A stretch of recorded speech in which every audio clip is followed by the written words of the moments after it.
بسم اللہ الرحمن الرحیم۔ السلام علیکم، میں سید عمران شفقت تو آپ کی خدمت میں اس وقت کی سب سے بڑی اور اہم خبر کے ساتھ حاضر ہوں،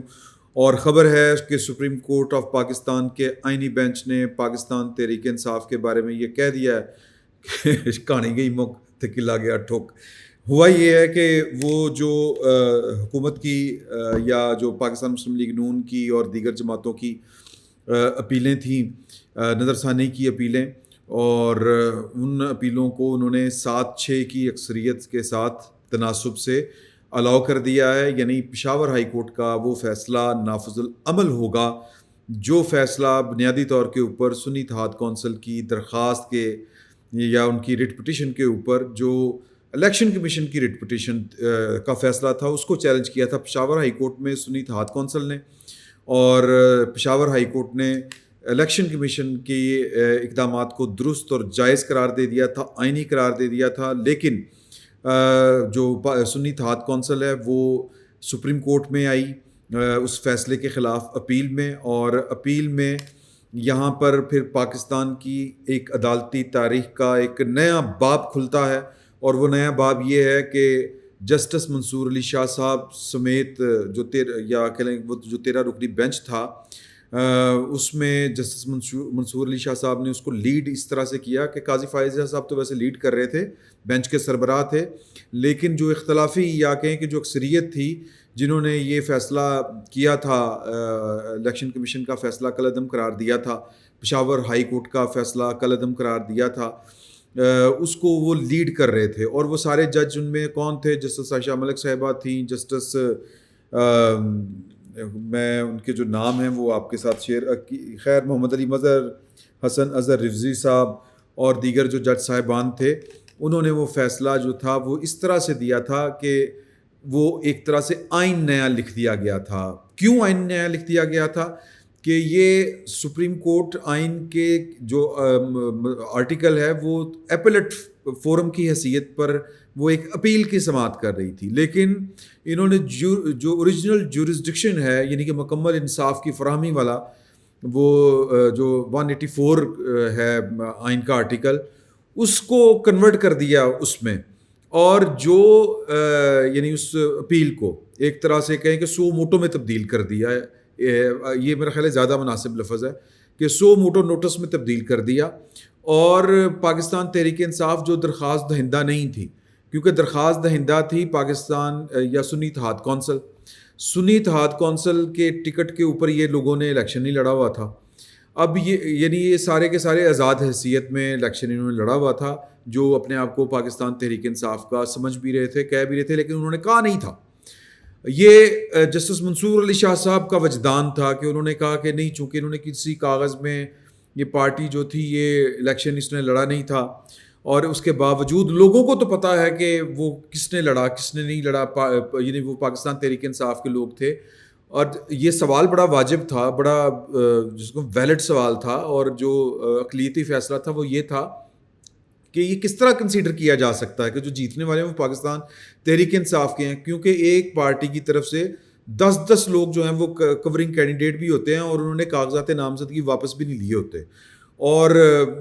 نہ انہوں نے پارٹی ٹکٹ ملے تھے ان کو، نہ انہوں نے کچھ لکھا تھا، صرف 39 افراد نے اپنی وابستگی جو ہے وہ پاکستان تحریک انصاف سے ظاہر کی تھی، لیکن اس کے باوجود یہ سوال اپنی جگہ پر کھڑے رہے، اور جو پاکستان تحریک انصاف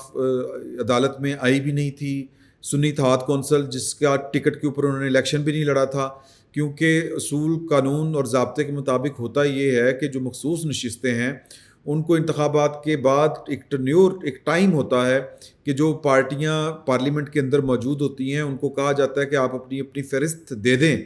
تاکہ ہم نے جو مخصوص نشستیں ہاؤس کو پورا کرنا ہے وہ الاٹ کر دیں، لیکن سنی اتحاد کونسل نے جب وقت تھا تو انہوں نے کہا کہ جی یہ ہمارے تو ٹکٹ کے اوپر کسی نے الیکشن نہیں لڑا ہوا تو ختم ہوگی بات، پھر وہ ٹائم ہوتا ہے کہ جو آزاد ارکان ہیں وہ کسی نہ کسی پارٹی کو جوائن کر سکتے ہیں، وہ آئین میں ٹائم لکھا ہوا ہے،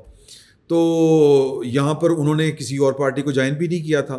وہ وقت گزرنے کے بعد انہوں نے کہا ہم سنی اتحاد کونسل میں چلے جاتے ہیں، کیونکہ انہوں نے پہلے وہ کوئی جماعت اسلامی کے ساتھ بھی پھر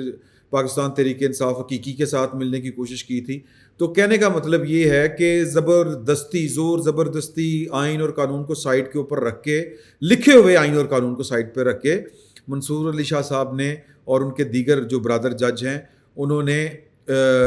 جو آزاد ارکان ہیں ان کو کہا کہ یہ پاکستان تحریک انصاف کے ہیں. کوئی بات نہیں, پاکستان تحریک انصاف نے الیکشن بھی نہیں لڑا تو پھر بھی کوئی بات نہیں, تو لہٰذا سنی اتحاد کونسل کی طرف ان کا نہیں بنتا جو کہ پٹیشنر تھی. تو جس طرح میں نے پہلے کہا, آپ سے گزارش کی کہ پاکستان تحریک انصاف تو عدالت میں تھی بھی نہیں, گھر بیٹھی پاکستان تحریک انصاف کو سپریم کورٹ نے, کیونکہ یہ پالیٹکس ہو رہی تھی اور یہ کیوں کر رہے تھے ساری باتیں, کہ ان کو یہ لگتا تھا کہ 2/3 میجارٹی مل جائے گی الیکشن کمیشن کی اس نوٹیفیکیشن کے بعد حکمران اتحاد کو یا پاکستان مسلم لیگ نون کو 2/3 میجارٹی ملنے کے بعد یہ من چاہے ترامیم کریں گے, اور جو ترمیم انہوں نے کرنی تھی وہ 26ویں آئینی ترمیم کا راستہ روکنے کی بیسکلی انہوں نے کوشش کی تھی. یہ لائن میں لگے ہوئے تھے جب پروجیکٹ عمران خان چل رہا تھا, تو جو لوگ لائے گئے تھے سپریم کورٹ میں نیچے سے ایلیویٹ کیے گئے تھے, وہ کیلنڈر سامنے رکھ کے کہ فلاں تاریخ کو فلاں جج ریٹائرڈ ہوگا, تو فلاں جج جو آج 5 سال پہلے اپوائنٹ کر رہے ہیں یہ 6 سال بعد سپریم کورٹ میں چیف جسٹس ہوگا, تو چیف جسٹس اپنا ہونا چاہیے, کیونکہ چیف جسٹس 26ویں یعنی ترمیم سے پہلے ہولی سولی مالک تھا سپریم کورٹ کا, اس کے پاس اختیارات تھے بادشاہ سلامت والے. تو وہ پاکستان کی پارلیمنٹ نے ایک جو تاریخ سے سبق سیکھا کہ کس طرح پاکستان کی اعلیٰ عدلیہ پاکستان کی اسٹیبلشمنٹ کے ساتھ مل کے ایک چیف جسٹس کو کنٹرول کرنا ہوتا ہے, اور پھر وہ آئین میں ترمیم کی بھی اجازت دے دیتے ہیں, مارشاء اللہ کو بھی وہ جائز قرار دے دیتے ہیں. تو اس کا تدارک کس طرح کیا جا سکتا ہے کہ سپریم کورٹ کے چیف جسٹس سے اس کا یہ اختیار لے کے سپریم کورٹ کے اندر بانٹ دیا جائے. تو یہ 26ویں آئینی ترمیم انہوں نے کرنی تھی, یہ ارادہ تھا پارلیمنٹ کا. تو پارلیمنٹ کے حق کے جو قانون سازی ہے, آئین میں ترمیم کا جو حق ہے اس کے اوپر یہ ڈاکہ مارا تھا منصور علی شاہ صاحب اینڈ کمپنی نے. تو خیر وہ 26ویں آئینی ترمیم تو ہو گئی. سائیں جب آپ سیاست کریں گے, سیاستدانوں کے ساتھ سیاست کریں گے, تو پھر یہی کچھ ہونا ہے. پھر وہ آپ کے سامنے 26ویں آئینی ترمیم ہوئی. 26ویں آئینی ترمیم جو ہے وہ مخصوص نشستوں کے فیصلے, اور مخصوص نشستوں کا فیصلہ جو تھا یعنی وہ یہ والا کہہ لیں کہ 12 جولائی کا جو فیصلہ ہوا تھا, اس کے بعد جب اپیل انہوں نے پینڈنگ تھی وہ بھی ایک طرح سے انفرکچس ہو چکی تھی, لیکن اس کے باوجود الیکشن کمیشن یا جو اسپیکر ہے اس نے اپنے کوئی اختیارات زور زبردستی نہیں کی, تو لہٰذا سپریم کورٹ میں انہوں نے اپیل دائر کی, اور پھر سپریم کورٹ نے یہ 26ویں آئینی آج سارا دن جو تکلیف رہی ہے حامد خان صاحب کو, وہ تکلیف یہی تھی کہ یار کہ یہ کس طرح جو ہے وہ 26ویں آئینی ترمیم کے تحت یہ بینچ سن سکتا ہے. اصل میں تو بینچ وہی سن سکتا ہے جس نے پہلے یہ فیصلہ کیا ہو نظر ثانی کی اپیل. تو ان کو یہ پھر سمجھایا, آج ججوں نے بتایا کہ آپ کو اگر قانون کا نہیں پتہ تو سیکھ لیں, اگر آپ کو اس قانون سے 26ویں آئینی ترمیم سے اختلاف ہے تو پھر گھر جا کے بیٹھ جائیں, یا پھر 26ویں آئینی ترمیم پارلیمنٹ میں اس کو چینج کر لیں. ہم تو یہ کام نہیں کر سکتے, نہ ہم نے یہ والا کام کیا ہے. پارلیمنٹ کا جو حق ہے ترامیم کا اور قانون سازی کا, وہ حق ہم چھین بھی نہیں سکتے, اس کے اوپر کوئی قدغن بھی نہیں لگا سکتے. تو خیر آج سپریم کورٹ کے جو فاضل 7 رکنی بینچ ہے, یا بینچ کے جو حصے تھے میں شامل تھے لوگ, ان میں جسٹس امین الدین, جسٹس مسرت ہلالی صاحبہ, جسٹس نعیم اختر افغان صاحب, جسٹس شاہد بلال, جسٹس ہاشم کاکڑ صاحب, عامر فاروق صاحب اور علی باقر نجفی صاحب نے یہ والا فیصلہ دیا. اب پرانے جو بینچ تھا اس کے رکن جو تھے وہ جسٹس امین الدین اور جسٹس نعیم اختر افغان تھے. باقی جو ہیں جج مسرت ہلالی صاحبہ, شاہد بلال صاحب, ہاشم کاکڑ, عامر فاروق اور علی باقر نجفی صاحب, یہ نئے جج ہیں. جسٹس جمال مندوخیل صاحب نے اپنا جو 39 لوگوں کے متعلق جو فیصلہ تھا, ان کا یہ جزوی اختلاف ہے اس فیصلے سے, اور وہ اس حد تک ہے کہ جن لوگوں نے کاغذات نامزدگی جمع کرتے وقت اپنے کاغذات میں اپنی سیاسی وابستگی پی ٹی آئی کے کھاتے میں ڈالی تھی, یا اس کا نام مینشن کیا تھا اپنے کاغذات نامزدگی میں, تو انہوں نے کہا تھا یہ 39 لوگ جو ہیں یہ پاکستان تحریک انصاف کے کنسیڈر ہو سکتے ہیں, لیکن پاکستان تحریک انصاف کے ٹکٹ پر الیکشن نہیں لڑا تھا. اور دوسری بات یہ کہ پاکستان تحریک انصاف الیکشن کمیشن میں تو رجسٹر ہے, لیکن وہ پارلیمانی پارٹی نہیں ہے, اس کا پارلیمان کے اندر وجود نہیں ہے. تو یہ بھی فیصلہ جو تھا وہ ایک طرح سے اختلافی تھا. قاضی فائزہ صاحب بھی اس فیصلے میں ان کے ساتھ تھے. تو باقی جو ہے وہ جنہوں نے اختلاف کیا ہے آج کے فیصلے کے ساتھ 6 ججوں میں, وہ جسٹس عائشہ ملک صاحبہ ہیں،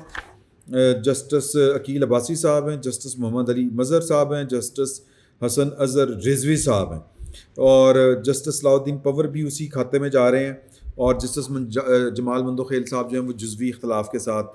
گئے ہیں، وہ 39 تک وہ کہہ رہے تھے، باقی وہ بھی نہیں. تو بہرحال اب جو صورت حال ہے وہ 77 نشستوں کا معاملہ تھا، جن کے مطابق قومی اسمبلی کی 22 تھیں نشستیں اور 55 صوبائی تھیں، اور قومی اسمبلی کی 24 خواتین کی نشستیں تھیں، 3 اقلیتی نشستیں تھیں. ان 24 میں سے 30 پی ایم ایل این کو ملی ہیں، اور جو ہے وہ 2 پی پی کو، پاکستان پیپلز پارٹی، ایک پی ایم ایل کیو کو اور ایک آئی پی پی کو. پشاور میں یہ ٹوٹل 16 سیٹیں تھیں، جن میں 14 خواتین کی اور 2 اقلیت کی، 10 جے یو آئی ایف کو مل جائیں گی، 7 جو ہے وہ نون لیگ کو، 7 پاکستان پیپلز پارٹی کو اور ایک اے این پی کو. اور اب جو ہے وہ کل ملا کے پاکستان تحریک انصاف جو ہے وہ اور سنی اتحاد کونسل، ان کا صفایا ہو گیا پارلیمنٹ سے مخصوص نشستوں کے حوالے سے. اب یہ جتنے ارکان ہیں یہ نہ سنی اتحاد کونسل کے ہیں، نہ یہ پاکستان تحریک انصاف کے ہیں، یہ آزاد ہیں، اور یہ کوئی آزاد گروپ ہی ہے. اب اس کو آپ پارلیمانی یعنی قانون کے مطابق ان کو کوئی پارلیمانی پارٹی کا حصہ نہیں کہہ سکتے. ایک ایسی جماعت جو پارلیمان کے اندر موجود ہو وہ کسی جماعت کا حصہ نہیں ہے، یہ آزاد ہیں. اب اس کا امپیکٹ کیا آئے گا؟ یہ آزاد ہیں کہ یہ فلور کراس کر سکیں کیونکہ یہ کسی پارٹی کے ڈسپلن میں نہیں ہے. یہ آزاد ہیں کہ یہ ووٹ آف نو کانفیڈنس میں جس کو حق میں چاہیں فیصلہ دے دیں، فلور کراس کر لیں. یہ آزاد ہیں، یہ کسی بھی قانون سازی میں اپنا ووٹ جو ہے وہ اپنی مرضی سے ڈال سکتے ہیں. آزاد مطلب آزاد تو کسی یعنی دستوری اور سیاسی کسی ڈسپلن میں نہیں آتے، لیکن بہرحال سیاسی پارلیمانی ڈسپلن میں نہیں آتے، یوں کہہ لیں. تو 2/3 میجارٹی جو ہے وہ ایک اندازے کے مطابق حکومت کو حاصل ہو چکی ہے، اور اب جو ہے وہ موجہ ہی موجہ سر. اور یہ کیوں ہوا ہے؟ میں نے جس طرح پہلے آپ سے کہا تھا کہ جب آپ سیاست کریں گے، جسٹس منصور علی شاہ صاحب کو پاکستان تحریک انصاف کا جو پارلیمنٹ کے اندر سے اس کی جو آپ کہیں کہ جی نست بج گیا پنجابی میں جس کو ہم کہتے ہیں، وہ منصور علی شاہ صاحب کی مہم جوئی کی وجہ سے، ان کی عہدوں کے پیچھے بھاگنے کی وجہ سے، جو انہوں نے وہ کہتے تھے نا، یہ رپورٹ ہوا ہے کہ جسٹس قاضی فائز صاحب نے ان سے جا کے یہ والی بات کہی تھی یار، کیونکہ ان کو لگ رہا تھا کہ جسٹس قاضی فائز صاحب کو ایکسٹینشن دینے جا رہی ہے حکومت. تو قاضی فائز صاحب نے رپورٹڈلی کہا تھا جا کے کہ یہ میرا استعفیٰ ہے بھائی، یہ فلاں تاریخ کو جس کو میں ریٹائر میں نے ہونا ہے اس کے بعد میں ایک دن بھی رہوں تو یہ میرے سائن ہیں، یہ تم جمع کروا دینا. میں تمہیں زبان دے رہا ہوں کہ میں ایکسٹینشن نہیں چاہتا، میں ایکسٹینشن لینا چاہتا ہوں. پلیز فار گاڈ سیک یہ ان چکروں میں نہ پڑو، وہ آئین کا حلیہ برباد نہ کرو، یہ بہت غلط حرکت ہے. لیکن منصور علی شاہ صاحب نے عصر کے وقت روزہ توڑا تھا، اور جسٹس عائشہ ملک اور جسٹس یہ سارے جو لوگ تھے یہ سارے کے سارے اسی اسکیم کے تحت لائے گئے تھے. ان سب نے چیف جسٹس بننا تھا. تو قاضی فائزہ صاحب کے بعد منصور علی شاہ صاحب تھے، لیکن سیاستدانوں کے ساتھ جب آپ سیاست کریں گے انصاف کی بجائے تو پھر آپ کے ساتھ یہی ہوگا. اچھا جی، اب دوسری جو خبر ہے وہ بھی پاکستان تحریک انصاف سے ہی متعلق ہے ایک طرح سے، اور وہ خبر میں آپ سے جو گزارش کر دوں وہ خبر ہے جناب D G I S P R کی. اور سوال یہ میرا خیال 18 تاریخ کو یہ والا ریکارڈ کیا گیا تھا انٹرویو، بی بی سی کی فرد جاوید صاحبہ ہیں انہوں نے یہ کیا تھا، اور ان سے سوال تھا کہ جی کہ وہ عمران خان صاحب کے لیے، پاکستان تحریک انصاف کے لیے آپ وہ روز کہتے ہیں کہ میں نے بات کرنی ہے، یہ ہے وہ ہے. تو انہوں نے کہا کہ جی ہمارا جو ہے وہ کوئی موڈ نہیں ہے اس طرح کا کہ ہم سیاست میں ملوث ہوں، ہمارے نہ کچھ اس طرح کے ارادے ہیں نہ ڈیزائن ہیں. ہم ریاست کے تابع ہیں، اور ریاست کو کنٹرول اور جو چلا رہی ہوتی ہے وہ سیاسی جماعتوں میں جو حکومت کے لیے منتخب ہوتی ہے ہم اس کو ریاست کنسیڈر کرتے ہیں، وہ ہم نے اس کو اوبے کرنا ہوتا ہے اور وہ قانون اور آئین کے مطابق کرنا ہوتا ہے. لمبی چوڑی ان کی گفتگو ہے، اور کہنے کا مطلب یہ ہے کہ وہ جو بات کہنا چاہ رہے تھے وہ بات یہی تھی کہ نہ ہم کسی کے ساتھ کوئی ڈیل کرنا چاہتے ہیں، نہ سیاست کرنا چاہتے ہیں. سیاستدانوں کا کام ہے، پولیٹیکل پارٹیاں جو ہیں وہ ہم سے کیوں بات کریں یار، جائیں آپس میں بیٹھ کے بات کریں، جو کرنا کرانا ہے، ہمارا کیا تعلق واسطہ ہے. تو چنڈی سادہ الفاظ میں چنڈی جو ہے وہ شدت اختیار کر گئی ہے. عمران خان صاحب کی سیاست ان کے گلے پڑ گئی ہے. عمران خان صاحب نے اپنی ذات کو مقدم رکھا, ان کو اپنی ذات سے آگے کچھ نظر نہیں آتا, اور وہ پاکستان کے اداروں کو بھی ٹینشن اور اپنی کرسی کے لیے وہ ہلکان ہوئے پڑے ہیں اور کئیوں کا ساتھ بیڑا غرق کر گئے ہیں. تو پاکستان تحریک انصاف کے لیے آج ایک اور برا دن ہے. آنے والے دنوں میں بھی آپ کو جو یہ سٹیٹمنٹ ہے D G S P R کی, کوئی سین پارٹ ہی نہیں ہے کہ پاکستان کی اسٹیبلشمنٹ کی طرف سے عمران خان صاحب کے لیے کوئی نرم گوشہ ہو, کوئی وہ تگڑم چلانا چاہتے ہوں, کوئی بات کرنا چاہتے ہوں. سارا اچھا, سب کچھ ٹھیک چل رہا ہے, ملک آگے بڑھ رہا ہے سر. ملک جو ہے وہ اس کی عزت بھی بڑھ رہی ہے, جنگیں جیت رہے ہیں, ٹرمپ کھانے دکھوا رہا ہے, اور پاکستان کا آئی لو پاکستان کی گردان کر رہا ہے. پاکستان کو اور کیا چاہیے؟ یہی سیٹ اپ چاہیے, کنٹینیوشن چاہیے, کنٹینیوٹی چاہیے. جو پالیسیز ہیں, جو فیصلے ہیں وہ پے کر رہے ہیں, آگے بڑھ رہا ہے پاکستان. کوئی سیاسی خلل کا امکان نہیں ہے, کسی سیاسی مہم جوئی کا کوئی امکان نظر نہیں آ رہا. سیاست میں کوئی لفظ وہ حرف آخر نہیں ہوتا, سیاست میں کوئی چیز حتمی نہیں ہوتی, لیکن بظاہر جو حالات آپ کو بتا رہے ہیں, حالات ڈکٹیٹ کر رہے ہیں. عمران خان صاحب حالات کے ساتھ نہیں چل رہے. عمران خان صاحب عمران خان کو ساتھ لے کے چلنا چاہ رہے ہیں, اور عمران خان ہی عمران خان کو ساتھ لے کے چلنا چاہ رہے ہیں, اور کوئی عمران خان کو ساتھ لے کے نہیں چلنا چاہ رہا. کیوں؟ کیونکہ عمران خان وقت سے تھوڑا سا پیچھے رہ گئے ہیں. معروضی حالات پاکستان کے بدل گئے ہیں, اور اس کا مطلب سادہ ہے کہ نو سین, نو میرا مطلب ہے کوئی تگڑم, کوئی چکر نہیں ہے گا. خان صاحب کو آپ میرا خیال ہے کہ کافی مدت تک جو ہے وہ, کیونکہ اب ان کے وہ جو اپیلیں ہیں نا جی, فوجداری اپیلیں ہیں مختلف کیسز کی, وہ ابھی اسلام آباد ہائی کورٹ میں ہیں, پھر وہ سپریم کورٹ جائیں گی. یہ عدالتوں میں ہی آپ کو کھیلتے ہوئے نظر آئیں گے, اور لمبا عرصہ ان کو جیلوں میں گزارنا پڑنا ہے. بظاہر یہی لگ رہا ہے. کیوں لگ رہا ہے؟ کہ جب آپ رولز آف گیم کو تبدیل کرنا چاہیں تو پھر آپ کے پاس طاقت سب سے زیادہ ہونی چاہیے, اور اگر طاقت اتنی نہیں ہے, واجبی سی ہے, تو پھر پرانے رولز کے مطابق ہی آپ کو چلنا پڑتا ہے. اور عمران خان صاحب تو شاید اسٹیبلشمنٹ بھی خود بننا چاہتے ہیں, وہ بادشاہت چاہتے ہیں کہ پتہ نہیں کیا چاہتے ہیں. تو سر اس کی ان کو اجازت نہیں ملنی, اس کے لیے کوئی گنجائش نہیں. دیکھیں کیا ہوتا ہے. آج کا دن پاکستان تحریک انصاف پر بھاری ہے, ویسے تو پچھلے 3 سال سے بھاری ہی چل رہا ہے, اور 2 سال سے تو خصوصاً 4 عیدیں عمران خان صاحب اندر گزار چکے ہیں. مجھے لگتا ہے کہ کچھ اور عیدیں بھی ان کی اندر گزریں گی. دیکھیں کیا ہوتا ہے. فی الوقت اتنا ہی. بہت بہت شکریہ.